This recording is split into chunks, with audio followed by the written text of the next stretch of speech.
this book launch for Building a New Table by Dr. Brittany Lewis.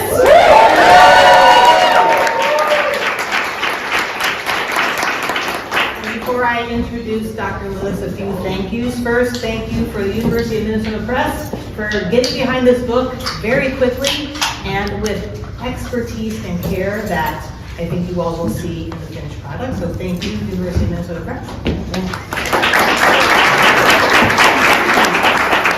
Thank you also to Open Book and Loft Literary Center for hosting us here tonight. Really appreciate the space. It's a beautiful space. It fits all of our people. Look at this. Everyone is here. And then finally, many of you have already experienced the table that has been set outside by Black Garnet Books, Black-owned bookstore in St. Paul.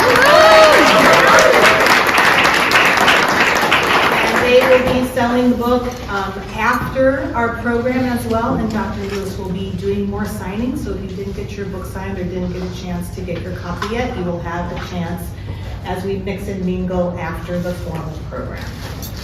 So now I have the job of introducing Dr. Lewis, which is no small thing. Because if you've looked at her resume, if you've looked at her website, if you've been in her presence, if you have gone to one of the events, if you've been part of her research, if you have been part of the caring circle that she creates around her, then you know it's really hard to introduce her. It's hard to say all the things, but to all of her accomplishments, including her doctorate degree, including her fellowship at the Federal Reserve, including being the CEO of her own company, and now being a published book author. Yes.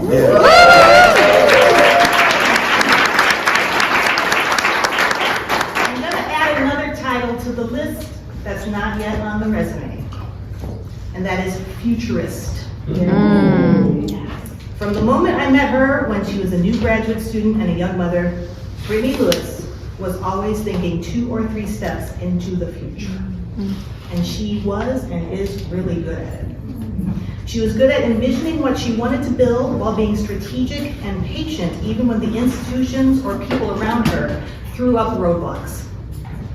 Instead of complaining about the roadblocks, though she knew they were unjust and unnecessary, she asked questions that helped her chart a new pathway to her goals. She sought out people who shared her vision and could help her figure out a new route. And she's still doing it today, leading RIA, Research in Action, sharing the tools for transformation with wider audiences now through this book. And I'm really excited for all of you to read Building a New Table and get to know her work better, because it's work that all of us can do. It's work that all of us can be part of and become more empowered to do the hard, necessary, and sometimes joy-filled work of social change. We must do this work to shape a better future, and Dr. Lewis knows that deep in her heart. And those futures start now. In the words of Dr. Ruha Benjamin, it matters whose imaginations get to materialize our shared future. Yep. And the imaginations that Dr. Lewis brings around the new tables that she helps to build unleashes the power of the imaginations of the people who are experiencing the harshest problems and thus have the knowledge of how to solve them and how to build a vision of a better world, collectively imagining something better. So you'll hear tonight from some of the people who've built those tables and sat around them with Dr. Lewis, talking and arguing and creating and dreaming together. And I hope their journeys inspire you to start looking for a few pieces of wood, a slab of stone, or weave together some willow branches into a table for your community. Please welcome Dr. Brittany Lewis.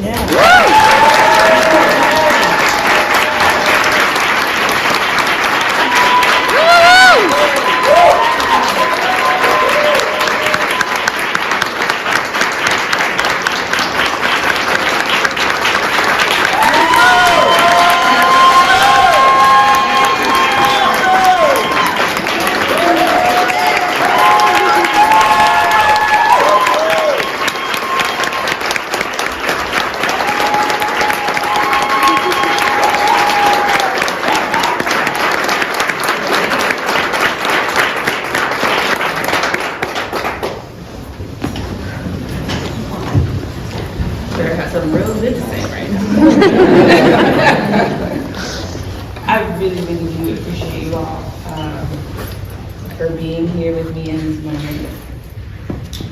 And for those who have traveled with me on this journey to get here. And as I'm sure you know, the journey is not over. I'm still in it, y'all. And I need you to stick with me. Yes. Okay? This is a season in that journey, because I really do believe that the change that we are building with the communities that I love so much are possible. And if I were gonna be honest, I wrote this book for them and to continue to help move things. And I also truly believe I'm not the only one that can do this, y'all. This is very much legacy building work for me. I really want to shift how we are thinking about both engagement, research, change. And I want to mentor folks to be able to do that work without me. So I really appreciate y'all being here. Something I wanted to start off with doing is share what I wrote in my acknowledgement page and talk with you a little bit about why I wrote this book, what you will find in this book. And I hope that it can be a guide for you in your leadership. Because I believe genuinely that everyone in this room is really trying to move the spaces that they influence. And sometimes are struggling to stay purposeful, stay committed, and believe that purposeful work is gonna move things, because it's heavy. I often tell my partners and others, I think I'm an internal optimist. I don't like being told no, so I find another way. Come on. I don't really do well with that. As I noted before, if someone tells me one way, I'll find 10. And I've just moved with that energy. And in that process, as I was seeking goals and new doors would open that I wouldn't expect, I had to have the courage to leap, to take that door. And I've done it so many times. I've done it without money. I've done it with money. I've done it with one staff member, I've done it with 10. You have to believe enough in the change that you are seeking in the world, find like-minded people, and surround yourself by them. Like 100%. And also not everybody can come. And sometimes we are in a relationship for a season and for a reason. And that's what it was meant to be. All right? So, to the people who believed in me when I did not believe in myself, thank you for being my models for what embodying a Black feminist politics looks like in everyday life. To everyone who supported me from queer Black girlhood to becoming a refugee from the academy, seeking a purpose that aligned with my own values in a world on fire. To the community that raised me and my chosen family who loved me without conditions, you keep me grounded when living out my values feels hard. To the community healers who supported me through each stage of my healing journey, one that is never ending, your loving grace has helped me open worlds that I struggled to face or didn't even know were there. To the hundreds of Black, brown, and Indigenous families who have entrusted me with their stories, their friendship, and their unwavering support, you are the real experts, and I carry you in everything I do. To my two beautiful Black queens who have always been my motivation, never forget your worth in a world that will continually undervalue your existence. And to my perfect verse over a tight beat. Anything is possible with the right foundation, trust, and love. And to those searching for a model that can support them in living out their social justice dreams in an imperialist capitalist society, this is my gift to you. When someone tells you there's one way, I challenge you to show them 10.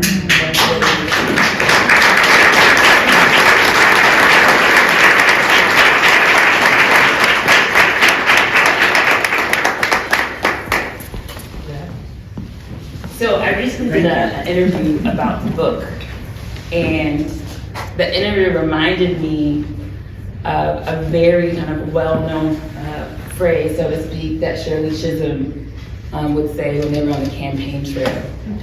She's like, I'll just bring a folding chair. That's right. Right.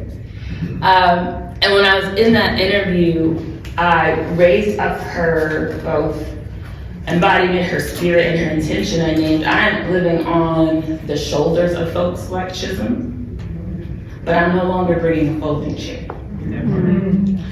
It is possible today that I can take that framework and take it a step further and say, we are no longer bringing folding chairs, we are building new tables. Where what it means to build with us is at the center of that work. And we will no longer accept nominal valorization at these spaces. I would often say half of my work is people work. It has nothing to do with the technical things that I do. I have chosen data as my medium of change, as an artist chooses a paintbrush. Right? And I think data historically has done way more harm than good to Black and Indigenous folks. And there are many examples of how research has been used to name us the problem, to presume that we don't have solutions to our everyday challenges. And that somehow someone knows better than we know ourselves. And that's just not true. So when I think about why this book,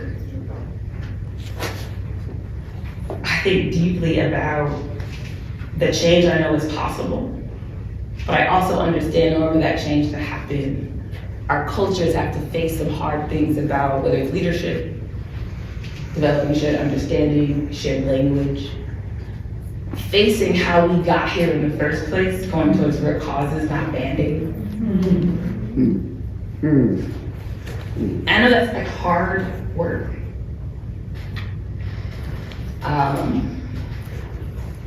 But when we think about systemic change, the reason we keep throwing resources and pilots at the same thing is because we haven't yet been willing to face what is deeply interpersonal work about what it would take to actually realize that change. And I don't stand up here saying I feel like I've mastered self-awareness. That is not it.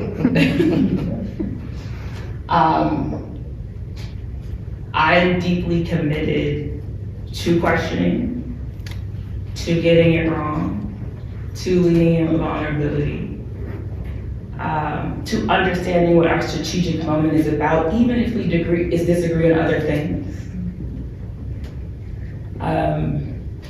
And in every space I go in, it's the stories that I carry with me. I often share this one story because it just sat with me. The Evictions Project was this amazing project. When I tell you we were under-resourced at one point, we had to ask someone to lead the table at one point. There are so many moments in this project where I was challenged to lead in my values. And sometimes that meant stepping away from something. Sometimes it meant asking someone else to step away. Sometimes that meant I had to go hustle it to find money. But I wonder if we are thinking about the leaders we really want to be. And could you live with yourself at the end of the day if you aren't moving that way? And for the folks that can, maybe that's just not the community for me. Come on. And that's okay. That hasn't stopped me from doing this, y'all. Come on.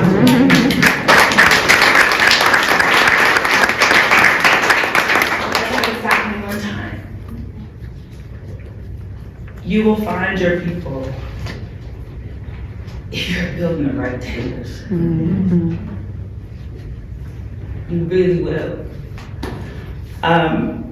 So in this book, what I'm super excited about, we feature 3 different case studies in the book.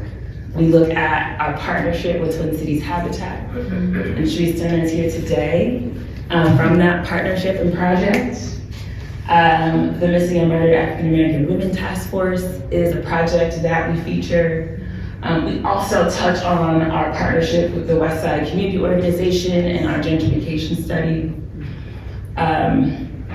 And I think there are moments where we might touch on some examples of women projects, but we go in depth into those projects. We talked about what went well and what didn't. Right? We talk about the values that frame the equity and action steps. There are 6 steps in our process.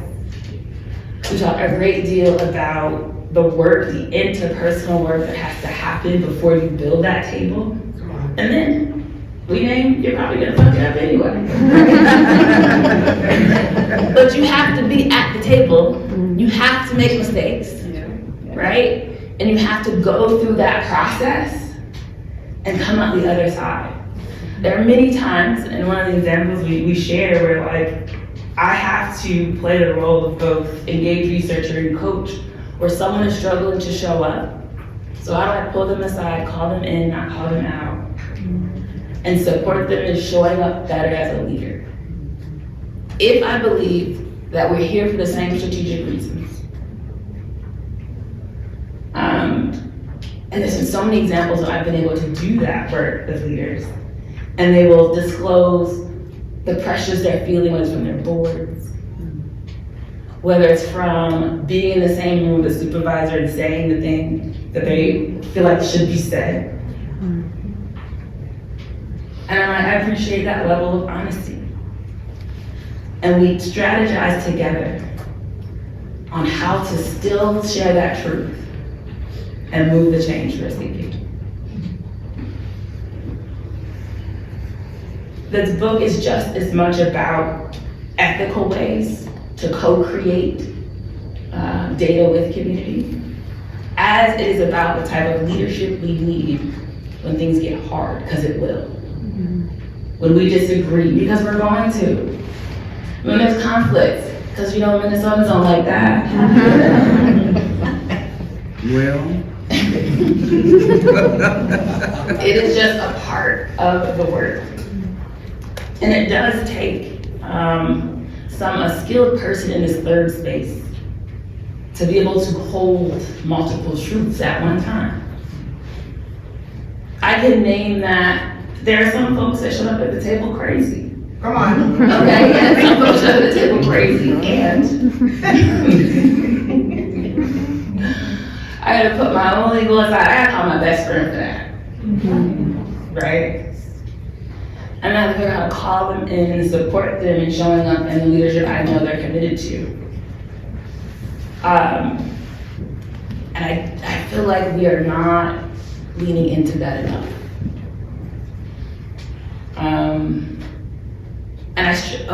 Okay. Sorry. And I'll end with this before I call out some panelists.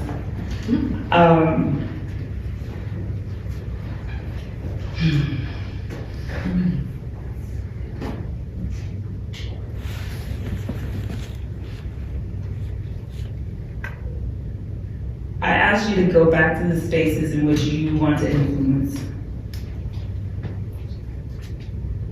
Consider why you're apprehensive, why you do not stay, and what you think you're risking by doing that.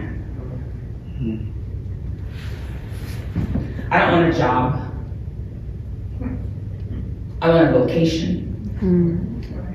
I want to move with purpose. And I want to know that the work I'm doing in the world is supporting the community that I want my children to be raised in and lead in. Is it good enough to just exist?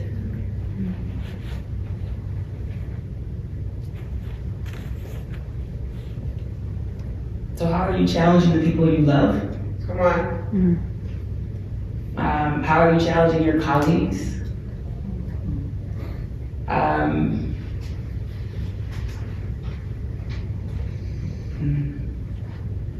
Yes. And it's not always gonna feel it. And what's getting in the way is us being afraid of not feeling good. So when I think about the gentleman I met who checked himself off the psych ward the day before and still had his bracelet on, and we did that interview, and I stuck around to find him in a shelter, that's what I carry with me. Or I interviewed the young women who are being sexually harassed by their landlords. Like, my discomfort doesn't really matter if I'm actually living in my values. That almost feels like I'm moving with a disregard, or I have the privilege to act like that doesn't matter. I would be uncomfortable in any space if it means I'm doing something, I think, to help folks that are never in these rooms. So I hope we can lean into that, because I know we're all doing amazing work in the world. But what is your purpose, grounded in? All right. Yeah.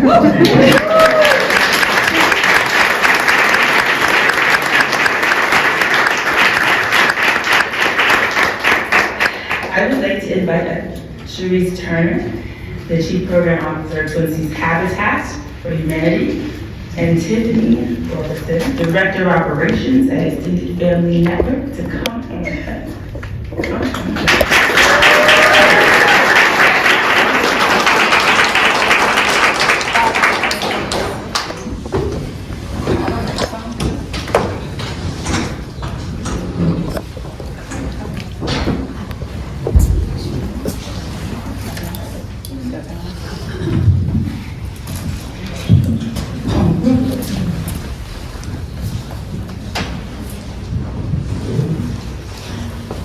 all right.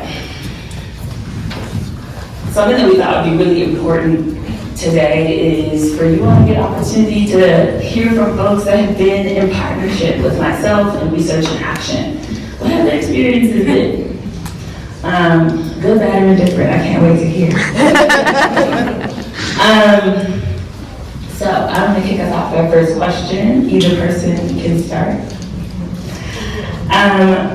What was the first thing that convinced you that the Equity in Action model would be different than other community engagement projects you've been a part of?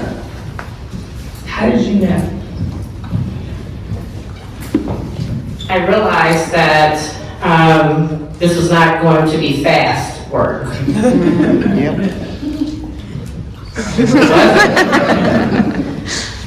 Because the reality is that when you are prioritizing the voices in the community, it takes as long as it takes. And that's exactly what we wanted to center, was the community voices. So I'll just share that it was important for us to make sure that we circle back to those home buyers who were successful in the program, who are now homeowners, those who were not successful in our program, community members, and those who were in the program. It was important that we listen to all of these experiences, because everybody had different experience, but one thing that I remember was very clear: we got it wrong. We had a lot of work that we needed to fix, so that was a reality. It's gonna take as long as it takes, and I'm so glad we took our time and focused on just centering the voices. So it was a time, yeah. Oh, it was. I'm curious, Cherise.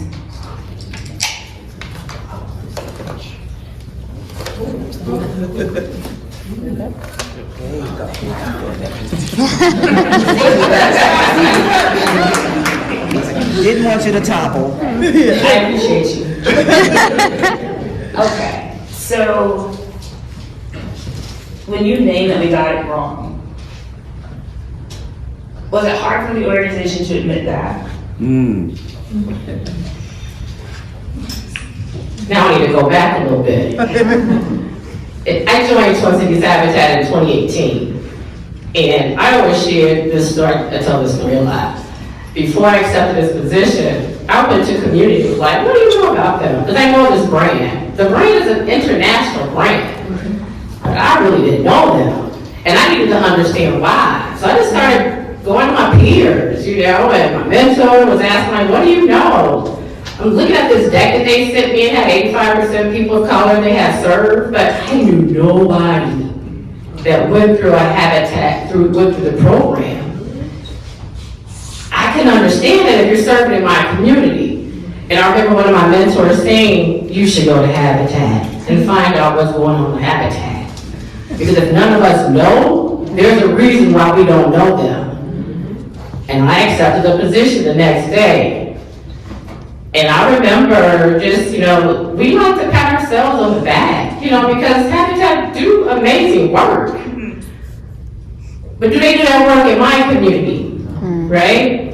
And I'm speaking of this region here. So, we just aggregated our data. And that project started in 2019. And when I say I knew exactly what the community was saying, they didn't know us, they really didn't know us. Because 8% of those who, we had the second largest percentage of foundational Black home buyers applying for the program who had the least success. Let that sit for a second. The second largest group to apply had the least success. So I need to understand why. So fast forward, and I have to remind folks that we all witnessed the murder of George Floyd, right? And I remember and I'm sorry, I'm just kind of going off the tangent right now, but my eyes are rolling because I'm seeing all these corporations sending out all these releases and we're gonna equity and I'm looking at this disparity report that I've been looking at for the last 15, 16 years, ain't nothing changed. So why didn't you care about this 15 years ago? Because we got this problem right now. This is why we're watching this man get murdered in the streets. So, having the support, and I have to give credit where credit is due, Chris Coleman, who's the president and CEO of Habitat, we had a real conversation. A real conversation. Well, that's right. You see what I'm saying? And I'm gonna need you to trust me on this. We got work to do. And I had his full support. But it meant that we had work to do. Because I don't want you to take my word. I want you to listen to the people who we're serving. Let that guide us. And that's where it started. Thank you.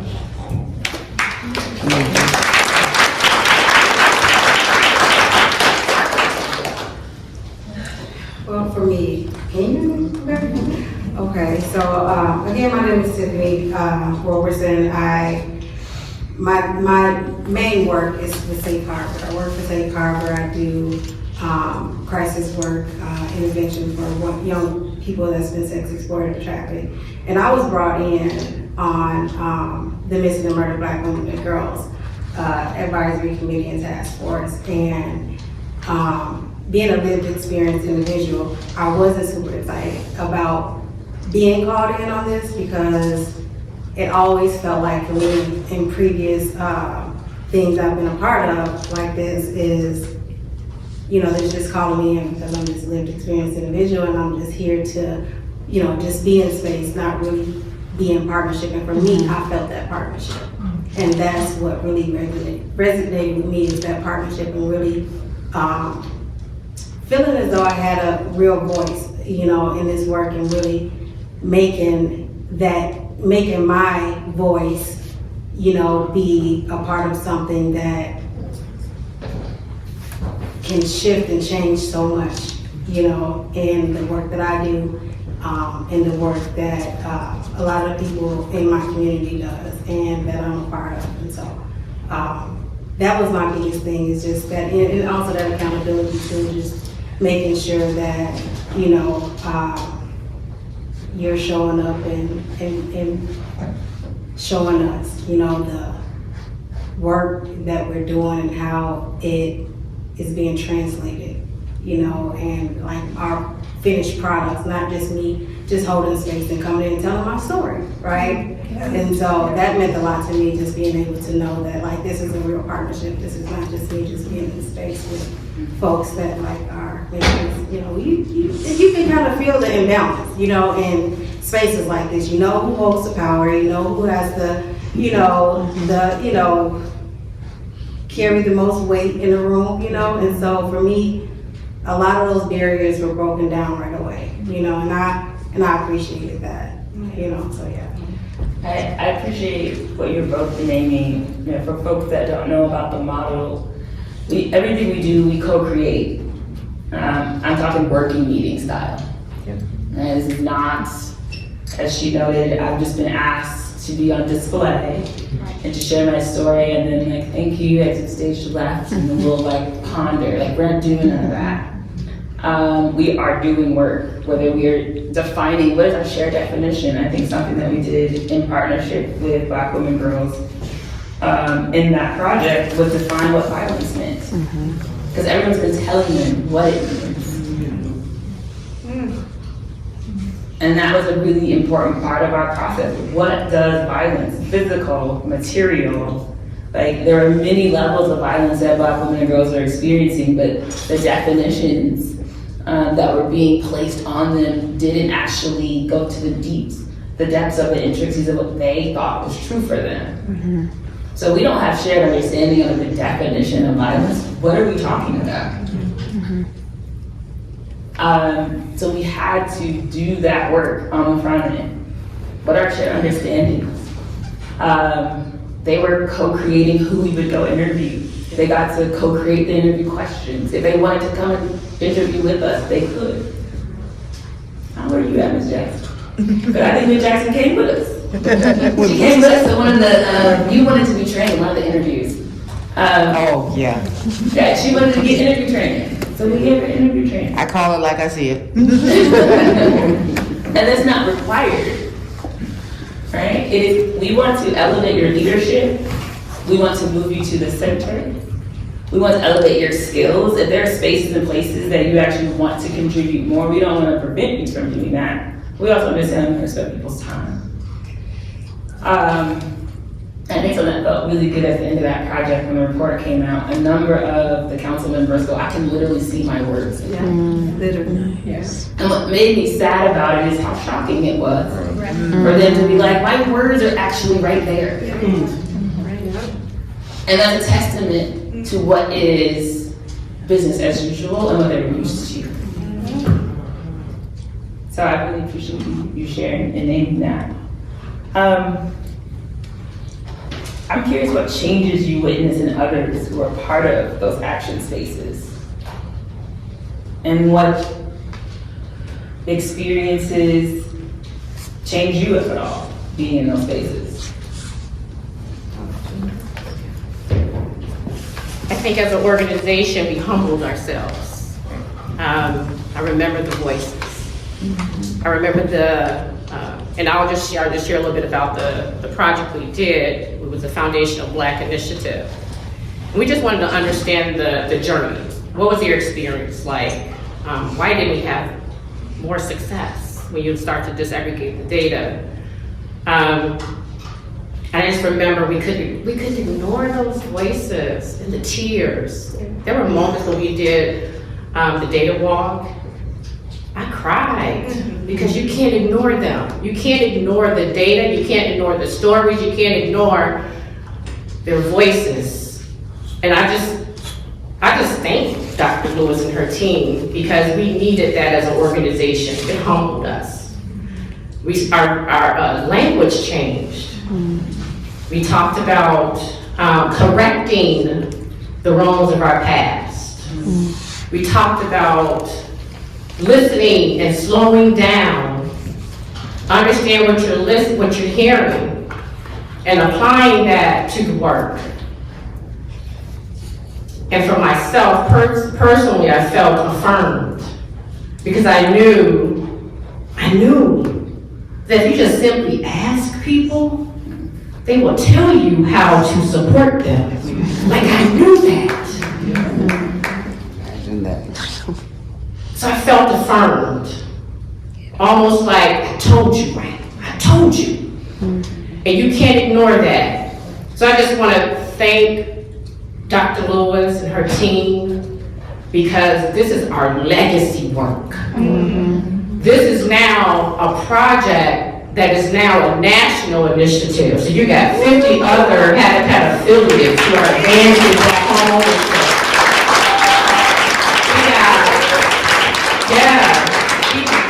We got our local foundations, POLAD, McKnight, Minneapolis, contributing to Groundbreak Coalition, which is all about our region, our state, to make sure, but that centered the work that we did.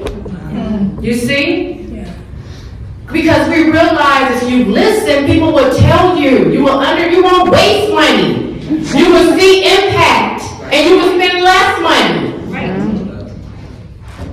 Just listen. So that's what we do now. We slow down. We slow down. We listen. We apply. We test. We go back. And this is just the inter-home ownership. We've expanded that. Because now it's like, okay, we got you in there. How we gonna keep you in there? So this is the work that this is the work that we're doing now. Listening to the voices. We're hearing the regrets. Remorse. And I purchased this big purchase of my life, and I'm afraid that I may lose it. So thinking about safety nets. Because we're still trying to catch up when it comes to black home ownership. We're trying to catch up. We're 25% in the state? That ain't good enough. So there's still work to be done. Our work hasn't stopped. We're going through the entire journey. And then after that, we want to understand why we don't have more black men purchasing homes. So that's another project that we have to center their voice. Don't go in there thinking you know what's best for black men, because until they tell you, you don't know. So now we're curious to understand how do we keep it going. Yeah.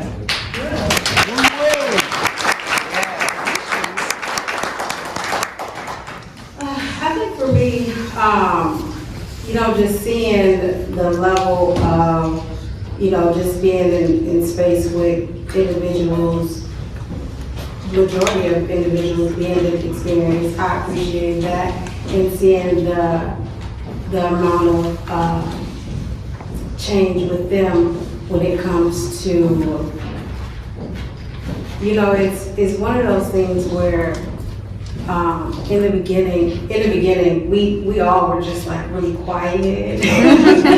We didn't really share much, and we were just there to just kind of, feel things out. And before we knew it, we were all just like sharing openly. We were all like being really true and honest about, our experiences, and, just really giving the input that we felt was necessary and needed, and I just remember just being like, oh, well, I felt that, I felt that, that calm down, that, come back. And so I definitely appreciated that, in that space. And then also, for me, I had never been in space where like we were able to like process those feelings, like in that moment, like in those moments we would have our amazing Ms. Kamisha Johnson come through every session, every time we met, and really helped us stay grounded and kind of process, some of those feelings that we were having that we brought up, so I definitely appreciated that. And then for myself, like I really, like the change in me is like, I didn't really found my voice in all this, and I ain't really,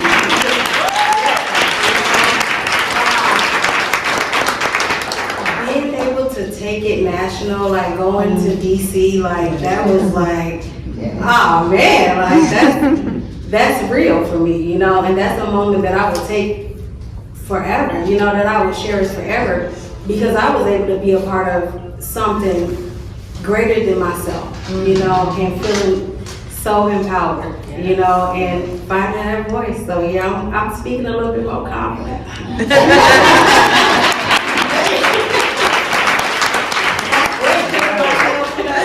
I love that. Something that we talk about in the book is holding space for what we call healing breaks. In all of our projects, we have contracted with Amani Healing Services that come in and do what are these 10-minute healing breaks, where we need to be honest about what's coming up in our bodies when we're either having to re-engage with some pain and trauma. We're committed to the change, but it also requires us, in some ways, to name hard things. And that's a commitment we have in all of our projects. I really love being honest about what felt like crickets in the beginning. Well, because we're trying to figure out, is this going to be the same thing that I'm used to? And I know it's not personal. It never is. And you gotta give people that grace to actually get to know you, and how are you helping them get to know you so they can feel comfortable and say, this is actually different, you can't own this space. We want you to tell us what the definition of physical violence is. We want you to tell us what questions we should be asking. We want you to co-develop this with us. And then that's going to DC. So for those that don't know, after the Missing and Murdered Task Force, and we wrote the legislative report, we helped lobby for the first office, which we now have in Minnesota.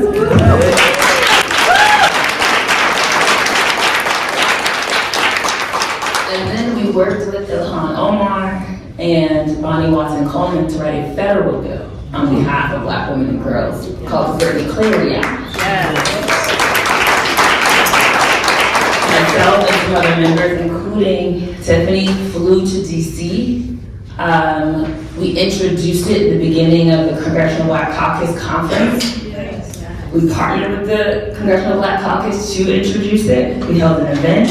We got every voting member of the Black Caucus to sign it. You know, something else that is in this portion, I build lasting connections in these projects. We text. We help each other, we support each other. You ask me, I'm coming. You need something, I got you. Real genuine relationships are felt. It's not transactional. I genuinely love being in community with folks. I genuinely love being able to be supportive, to help you realize your goals. Hit me up. And they know that. But people feel the genuineness. So when it's actually not something that you're invested in, like life work, you also can feel that. Sometimes I wonder why some leaders are choosing leadership. Legitimately. Because we can feel it's performative for you. We can feel when it's genuine. So I really appreciate your love and friendship. And I hope we can do some more dope projects together in the future.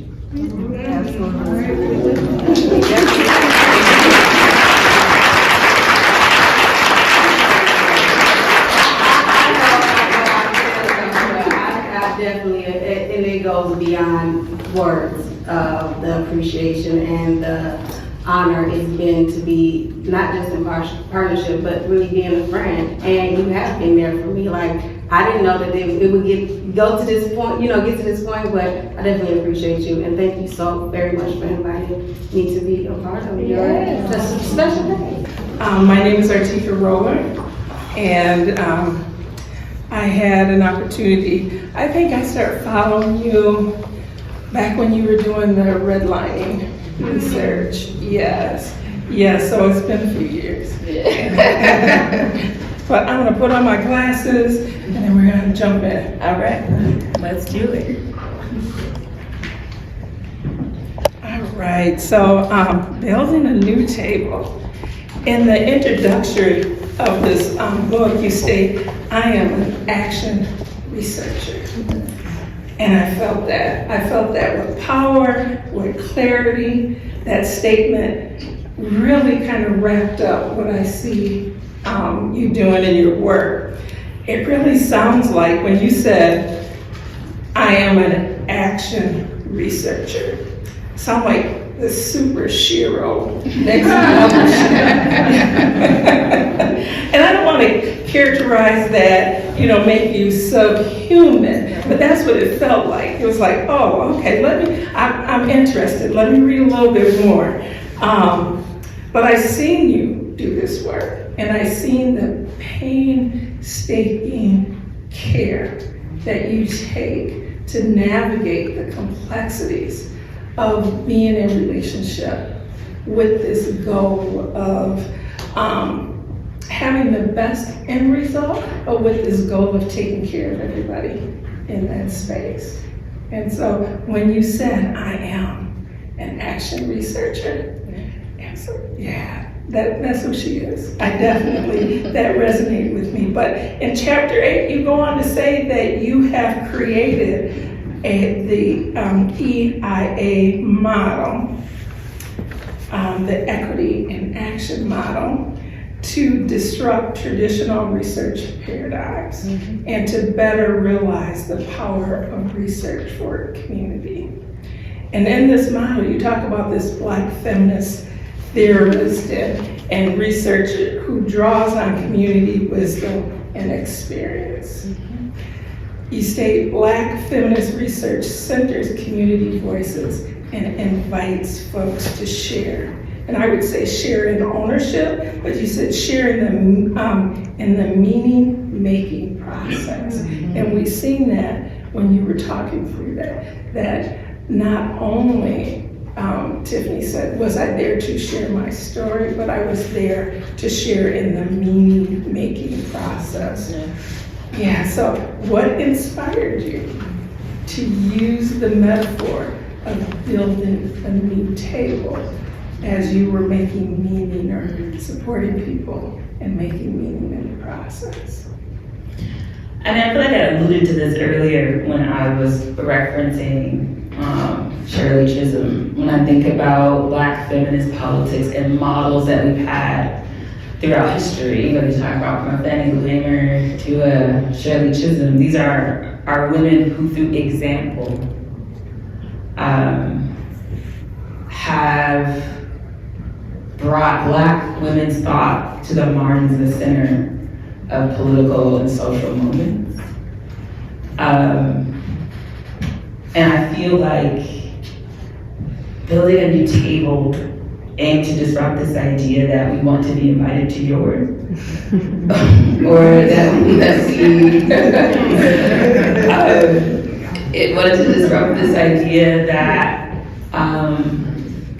the change that we're seeking, or that I seek to be a part of, is possible at that existing table that was not meant to share power,